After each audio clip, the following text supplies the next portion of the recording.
This is Wade, and you are in Wade World.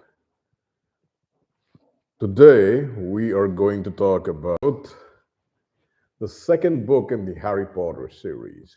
And the good thing about the book reviews that Wade is doing is that Wade has read so many books that just before starting, Wade gets ideas of what else to review. For example, today's idea was a review of the Game of Thrones, a series of books that hasn't officially ended in book form, and it's ended in TV form because the writer is just he writes amazingly huge books, and he's got three more to go, and I think he's just like, yeah, I'm good, I'm done. So, Harry Potter, second book, it's called The Chamber of Secrets, and it's quite a lot more serious than the first one. In fact, the first one was more fun and games, whereas in the ending it became a little serious when Harry had to fight for his life. But obviously, because there are seven books, Harry makes it till at least the seventh book, right? So that's a little bit of the adventure suspense taken out. But in the second book, it's called Harry Potter and the Chamber of Secrets. We revisit the gang, and now everybody's 12 years old. So, throughout the world, it is seen that 12 and 13, usually 12 is the age when all of us start stepping into our teenage years and from there to adulthood, and we want to be grown up and we can deal with grown up subjects. That's what we think as children. So we revisit Harry, and he's back with his uncle and aunt and cousin Dursleys, having a terrible time. And while he's having a terrible time, he's also excited because he hasn't really told his uncle and aunt that he can't perform magic outside school semesters. So they're terrified of him. They knew his mother was a witch, and now they know he's one. And against their will, he went to the school and he's going to keep going back. So as he's preparing to go back, he's kind of bummed out that he's not heard from his so-called friends, Ron Weasley or Hermione. And a very ugly creature visits him. And the creature is ugly. It's a house elf. It's basically an elf that helps around the house doing housework, a servant. And the creature says you shouldn't go back to Hogwarts because it's very dangerous, and I can't tell you because every time Harry asks him to tell what the danger is, the creature starts banging his head against a wall or punishing itself. So obviously, there's some magical linkage where the creature cannot betray its owner, and the creature's name is Dobby. So he says, "Don't go back." Harry's like, "No, I'm not going to do that. I'm going to go back." So then, as the night that this creature visits Harry, he has been told to stay locked up in his room and quiet as hell because there are some guests coming for the Dursleys, which is very important for work. So, as Harry is trying to be very quiet and not get into the bad side of the Dursleys, because even though they're scared of him, he still has to live under the roof and he can't really do any magic. So, Dobby goes down and he levitates a cake in the kitchen which the guests are unable to see just yet. And he tells Harry, like, hey, you better not go to school, otherwise I'm going to make sure that you're expelled by doing underage magic in this house. Because when underage magic is done in this residence, everybody assumes it's going to be Harry, because that's the only magical person allowed in this residence, right? Officially. So Harry says, no, I'm still going to go to school. And so Dobby drops the cake and there's a loud crash. Everybody comes, and then they're shocked. And there's Harry with this dropped cake on him, and there's the guests are like, "Who's this? You're hiding a boy? You never talked about him." So it's all the overall the evening is ruined. The Dursleys are furious, and Harry is panicked. To make matters worse, he immediately gets a letter saying, "You have performed underage magic, and you might be expelled." And that is read by his uncle, who realizes, like, oh, you've been lying to us. You can't really do magic in the house, and you can't really do magic outside the school. So now his life gets much worse. Like, there are bars on his windows and stuff. Like, it's because the Dursleys are like furious. They're like, this little ungrateful little kid. Not only do they hate him by default, now they hate him even more because he tricked them. So he's miserable. He feels miserable, and he's just given up. He's like, damn, I got expelled. What the hell? And then one night when he's just feeling extremely miserable, and his owl isn't even allowed outside because it's weird to have an owl flying in and out of a house in the middle of a suburban environment of regular, average, middle class people. He hears a loud roar and sees a flying car outside his window, and it's Ron Weasley and his brothers. And they wrench the window out and rescue Harry from his trapped room. So he packs everything up and his owl. And as he's trying to escape, his uncle hears the noise and he breaks down the door and tries to grab him by the ankle, but Harry escapes. And it's all very funny. And then he asks Ron, he's like, yo, I thought you were my friend, man. Why didn't you write? And Ron was like, what are you talking about? I've been writing to you all summer. And so is Hermione, and you never replied to our letters. So that's something odd. Harry's like, oh, someone's been intercepting my mail. Someone's been stealing my mail because I never got any letters. So anyway, they make their way to the bar, which opens up to a Diagon alley, the magical alley we talked about. The front is a bar that is only visible to wizards and witches. And there, Harry is visited by the principal of Hogwarts, not the principal of Hogwarts, no, the Minister of Magic. This is like the president or the chief prime minister of the magical world in England. So Harry's terrified. He's like, am I going to be expelled? And he's like, nah, you're not going to be expelled. It's small potatoes, man. Don't worry about it. But the Minister of Magic, he's a little worried. He makes sure Harry's all right, and then he goes off because he's like, there's a lot of stuff I need to deal with, but I'm happy you're safe, and definitely you're in good hands. The Weasleys are an old family. They're a good family. The father, Arthur Weasley, he works at the ministry, so, he's a government guy, pretty as straight edge as they come. Mom's Molly Weasley. She's a very motherly, loving, affectionate woman. Big, fun family. So he spends the time with Weasleys. Hermione comes and visits, and then they all go to school together. Interestingly, in this book, we are also exposed to a little more character development of Ginny Weasley, who's Ron's sister. And she has a crush on Harry because she's 11, I believe, 1 year below them. He's going to Hogwarts for the first time. He's famous, and girls. So anyway, Fred and George, the twins.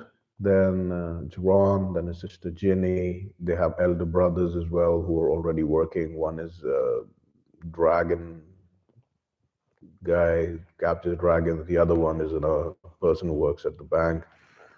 And then Percy is the eldest of all of the current Weasley kids, and he's about to graduate.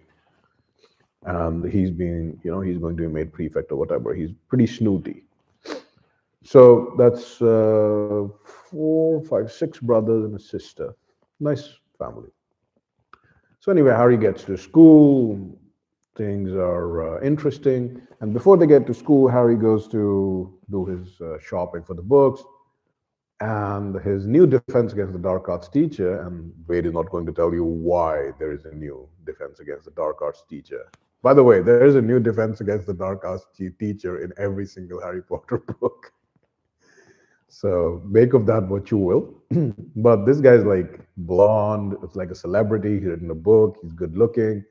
A lot of middle-aged women and girls like him. So Harry's like, wow, this guy is like kind of snooty. And this guy's like an attention-seeking person. So the moment he sees Harry Potter, he just grabs. He's like, Harry Potter, oh my God, here you go. Like I want to say, like, because Harry Potter is even more famous than this guy. So he's like, I just want to gift you all of my books. Here you go. And it's going to be a great year. Gilderoy Lockhart is his name. And, he's just full of bluster. So you don't really like this person because he seems a lot of very fake. He ignores the Weasleys, but he grabs Harry. So it's not a genuine person. So anyway, Harry doesn't like him immediately. And all the books that Gilderoy Lockhart had given him, he gives to Ginny. He's like, here you go. I don't need it. I'll buy my own. And the Weasleys are poor, so they're quite happy about it.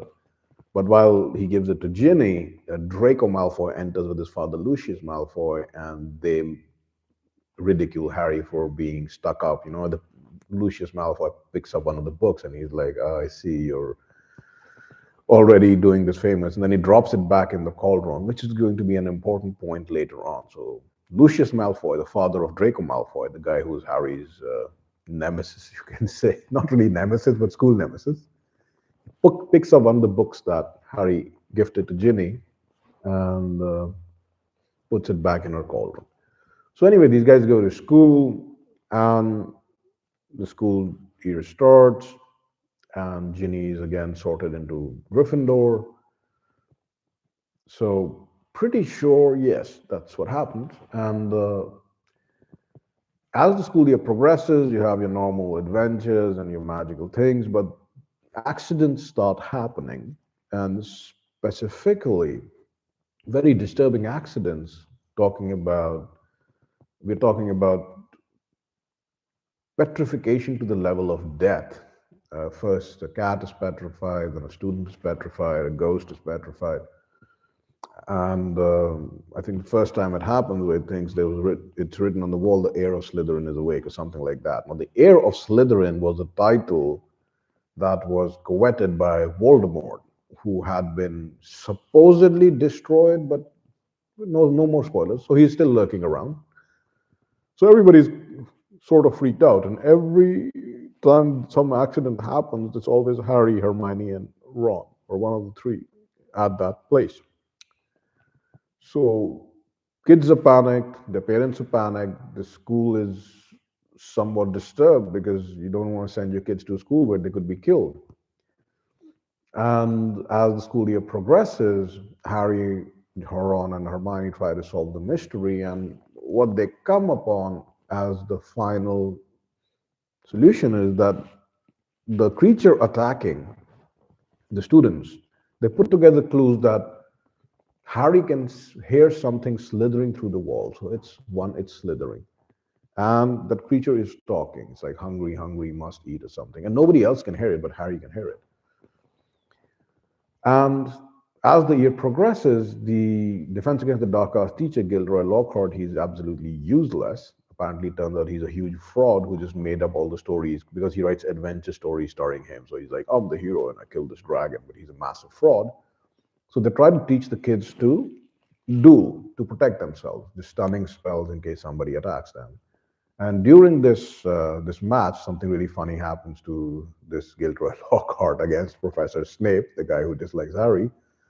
But Harry has a duel with Draco Malfoy. Like these guys really hate each other, right? And it turns vicious pretty quickly to the point that Draco does some advanced magic that he was taught probably by his father or by Snape. And he conjures up a snake to attack Harry. And Harry does some counter curse, and the snake is trying to. So it looks like the snake is going to attack Draco or somebody else, and then Harry tells the snake like, "Hey, stop, stop, stop! Just go." And then when he tells the snake to stop, there's a sudden shocked silence, and then Snape comes in, who the professor of Slytherin doesn't like Harry, and he makes the snake disappear. So Harry's like, looks around like, hey, I helped this guy not get bitten. Everybody should be thankful, and everyone's just shocked and they're looking at him with suspicion. He's like, what happened? And then Ron and Hermione say, like, what did you say? And he's like, you heard what I said. I said, stop, don't hurt me. And he's like, no, man, you talk like a snake. You didn't say anything. You're like, you're like making some snaky noises. Harry's like, really? I didn't notice that. I could always talk to snakes, even when I was before in Hogwarts. I talked to snakes at the zoo, and this is true. This is mentioned in the first book. And that snake also Harry helped him escape without knowing what he was doing. So he's like, "Is this a good quality?" And they're like, "It's the quality of dark wizards from Slytherin house, like the evil house, right?" And it was a quality of Voldemort, the person, the wizard who killed your parents and tried to kill you. So Harry is very disturbed. So they put the clues together that there's something slithering in the pipes. Harry can hear him, no one else can hear him. And then there is that creature can petrify or kill you with the look. It hasn't killed anybody so far. And they come up with the fact that this creature is a basilisk, which is a gigantic snake who can kill you if you look at it or if it looks at you directly in the eyes. And of course, it's gigantic, so it can also kill you with the poison and can just swallow you whole. And a couple of students have been petrified, but not killed. But this is not the natural, normal petrification, which you can just, reverse in a couple of seconds. This is like deathly petrified. Like the teachers, the students, they're having a hard time figuring out what exactly happened. And this is not normal, so they have an advanced treatment for it. Cat is petrified, students petrified, Hermione is petrified, but they're not killed. So they try to figure out. So by the time Hermione's petrified, Harry and Ron figure out like, hey, you're supposed to die if you look at the basilisk, but the cat didn't die, the other girl did die, Hermione hasn't died. So what's happening? And they realized the cat looked at the reflection of the snake, and all of these other kids they looked at a reflection of the snake, which kept them from being killed, but brought them near death. So in this, as the story progresses, now they're really panicked because one of their group, Hermione, is now petrified and near death along with the others, and the teachers don't know what to do. And Harry keeps hearing the snake, and everybody dislikes him because he's like, "Yo, you're some kind of dark wizard or something. Is that how you defeated Voldemort? Because you were telling that snake to attack that kid." And Harry's just having a miserable time again in school. He's going from, he's famous now he's infamous. During this time, also, Ginny Weasley comes into the picture because she has, and she's 11, right? So she went from being a normal, happy, cheerful kid to being morose, weeping, always sad everywhere. And she won't tell her brothers or anybody what's going on. And Harry, at the we're reaching towards the conclusion of the story. In the conclusion of the story, Ginny is abducted by the snake. And Harry and Ron have to find out where she went. During the story, also, it comes out that this snake lives in a secret chamber. And 50 years ago, this chamber was opened, which led to deaths in the school and the expulsion of a student. So, this is the first time Harry is exposed to the Ponsieve, which is a magical dish where you can take out your thought, put it in, and that thought can actually be gone into so that you're literally looking at your thought in 3D. It's like a 3D movie. And it turns out that this is the time that Voldemort was in school, Professor Dumbledore was in school, and Hagrid was in school. And Hagrid was blamed for letting out a monster from the Chamber of Secrets. That's the chamber that it's called, the name of the chamber. So apparently the student expelled was Hagrid, not Voldemort. And Hagrid doesn't have any idea what the monster was because he's like, I didn't get expelled for somebody killing. I got expelled for having like a gigantic pet spider. And they assumed the spider killed everybody, but the spider didn't kill anybody. And the spider, like monstrous looking Aragog or somebody. And these spiders are like ruthless, right? When Harry and Ron go to talk to spiders and Ron hates spiders, they answer the question, then like, oh, now we're gonna eat you. And Harry's like, why? We're friends of Hagrid. And they're like, yo, we're spiders. We don't really think in terms of friends. And the only reason Hagrid is still alive is because Aragog, the king of the spiders, was held by Hagrid. So he's like the one exception. But everybody else is fair game. We will eat you. So with this backstory, now they have some more clues that A, it's a basilisk, Ginny is missing, and there's a chamber of secrets somewhere where this basilisk is hanging out. So how they come to this entire what is the word Wade is looking for? This entire conclusion is also because they, throughout the story, you're going to jump back and forth. So you have some interesting ways of reading the book. It's not always all going to be in sequence.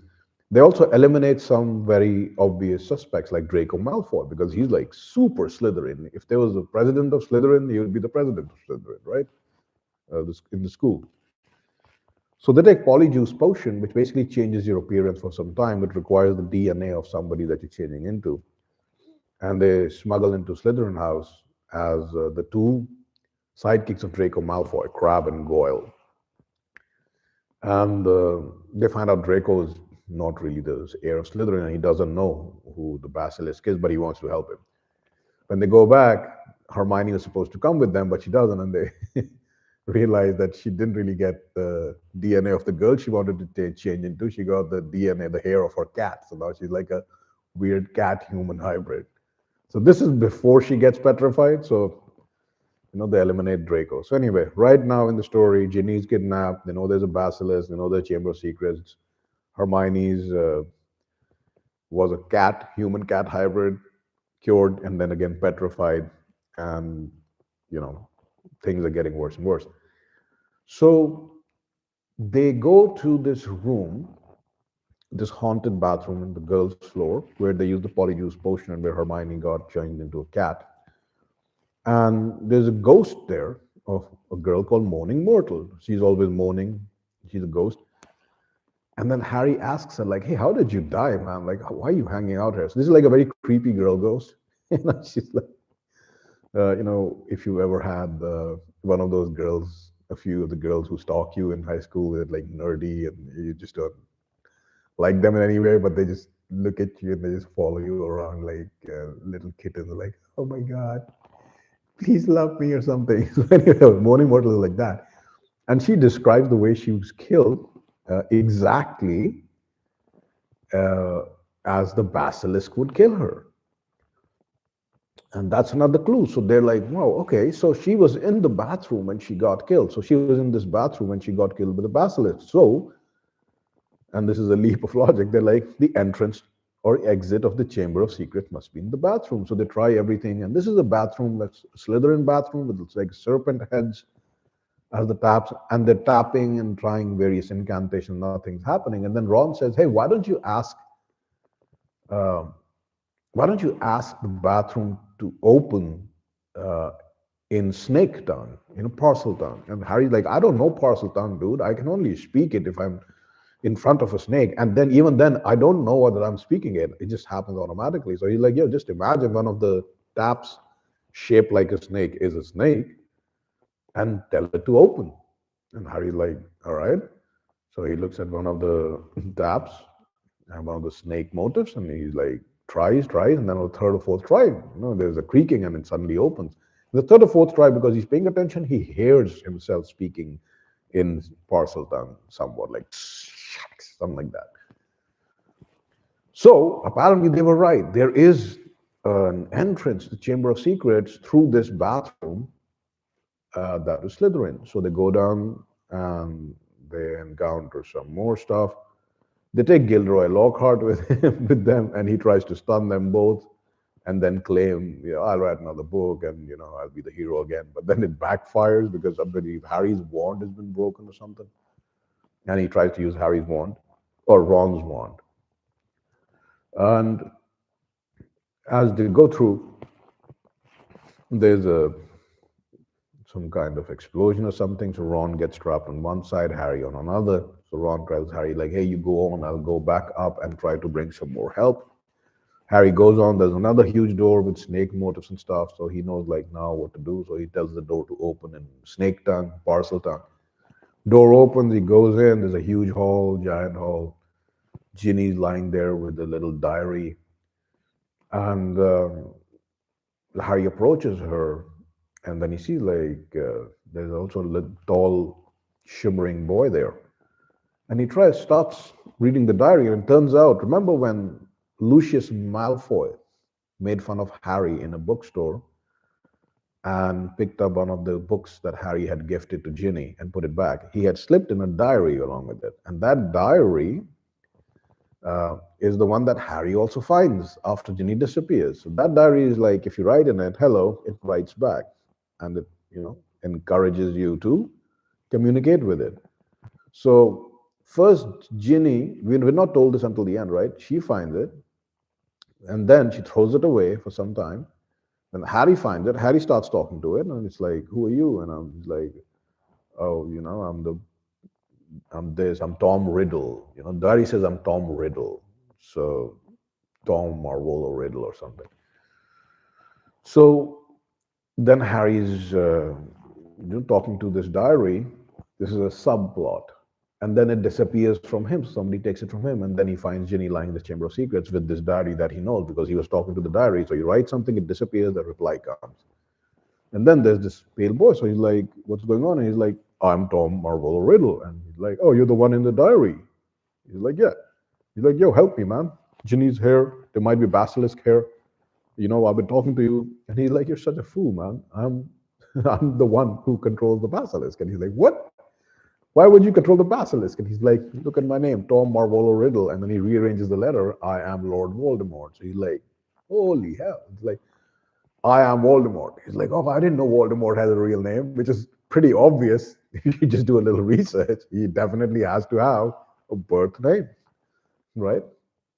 And he says, like, I despise that I was in an orphanage and I despise my parentage. And, I went and looked up my father's and mother's family. And so I decided to change my name again. All right, makes sense. He wanted to be more like wizardy. So now we're at the final scene. Harry's all alone. Riddle is growing stronger, and he's like, once enough of the life has been taken from Ginny, who's pretty close to death, I will be solemn. I will return to this world. Uh, Harry is finally attacked by the basilisk because Tom Riddle calls the basilisk. So it's like he saved himself in this diary, and if enough people give up their lives, he'll become human again. It's pretty tricky, and another element from the Lord of the Rings, as long as the One Ring survives, right? And that's where we leave it for now because the there's a lot more subplots and endings going on in this book. And as usual, as Vaid says, this is a book, Harry Potter. If you start reading it at 8, 9, 10, 11, it grows with you. So by the time you're 17 or 18 and you read the final books, maybe you're slightly younger. Even in today's world, at least, you have that, you're growing up with the book, you're going through the same thing that the kids in the book are going through. It's a nice world. It's a world that has the same things. You've got bad professors, good professors, your headmasters, school, extracurricular activities, friends, some danger, some sports. Harry, like in the first book, maybe Wade didn't mention it. Harry's made the youngest seeker in the wizard version of football, which is Quidditch. So it's like you fly on broom and you try to kick a ball through a major hoop, and then there are defenders and there are two balls that try to attack you. And in this story, also a subplot, Harry is one of the youngest seekers in Hogwarts history, the youngest seeker, because he gets selected in his first year. And in this, during a match, he's attacked by a bludger so a bludger is just a flying ball that can be hit towards another opponent, right?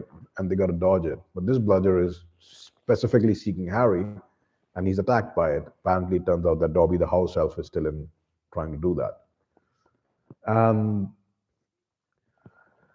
so we'll revisit Quidditch. It's an important part of Harry's life, and it's he's like a quarterback. If you're American, he's a quarterback of the Quidditch team, and if you are English, he's like the striker, the striker of the Quidditch team. So his role is usually to get the seeker's role. It's like the fastest guy with the sharpest eyesight is to get the little golden snitch, which is worth 150 points, and goals are worth 10 points. So if you can catch the snitch fast enough, and it's very small, very fast, very quick, you win the game. But sometimes if you are trailing behind by a huge margin, you can get the snitch and end the game, but you might still lose. So at that point of time, you have to not get the snitch and make sure the other guy doesn't get the snitch, because if his team is so far ahead and they get the snitch, they automatically win. So anyway, here we are, adventurous, sporty, dangerous, mischievous, an interesting school year, and at the end of it, another adventure, and we leave Harry here to see how he deals with it. This is basically going to help you build up this world. And as always, Wade will tell you, it is always better to read than to see the movie. The movies are good, no doubt about it.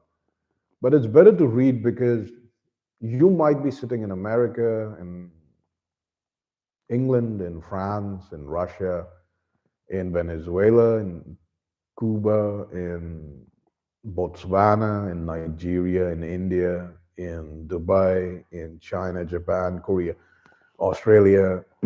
So when you read the book, right, you can imagine these characters as you see them. And it is proven that the more you use your imagination to entertain yourself, the higher you raise your intelligence to the upper limits of what you're capable of biologically and genetically. So while the movies are fantastic, Wade always encourages you to read because reading will really help you develop that world and develop your own sort of world. And these books are very nice, very light. Definitely not as heavy as Lord of the Rings or even heavier Game of Thrones, which is an adult book. But fantastic series, lovely to read, lovely to go through. Even as an adult, you can come back and read them. They're always fun. Um, they've got a lot of subplots going on, so you're never really bored while going through the book. As you can see, Wade has mentioned so many subplots, and there are many more subplots that Wade is leaving out so that you can actually read the book and see, like the rivalry between the bullying of Harry by his cousin Dudley Dursley, this big, fat, blonde bully, only child of his uncle and aunt. There's a lot of subplots that Wade has left out deliberately, the whole subplots with Quidditch and sports, so that you can actually still read the book and be like, all right, I have the major points without the ending. Oh, I didn't know. Wade didn't tell you about this. Wade didn't tell me about that. Wade is deliberately leaving them out. So you actually have an interest in reading the book, and it's a fantastic book. So until next time, when we'll deal with a little more serious psychological topic, this is Wade telling you to keep it cool, keep it smart, read, and through reading, enjoy.